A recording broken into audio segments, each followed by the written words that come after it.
ইসলামাবাদে যুক্তরাষ্ট্র ও ইরান সরাসরি আলোচনা শুরু।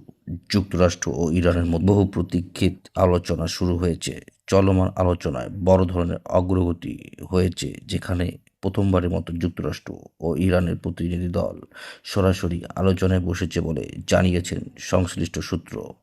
এর আগে পর্যন্ত আলোচনা পরোক্ষভাবে চলছিল।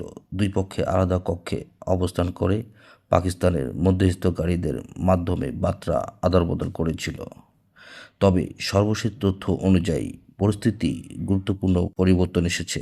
মধ্যস্থতার সঙ্গে সংশ্লিষ্ট সূত্রগুলো জানায়, এখন দুই দেশের প্রতিনিধিরা একই টেবিলে বসে সরাসরি আলোচনা করছে, যেখানে পাকিস্তানের প্রতিনিধিরাও উপস্থিত রয়েছেন। সরাসরি আলোচনায় অগ্রসর হওয়া কূটনৈতিক প্রক্রিয়ার একটি বড় অগ্রগতি হিসেবে বিবেচিত হচ্ছে, যা সম্ভাব্য সমঝোতার পথকে আরও সুগম করতে পারে।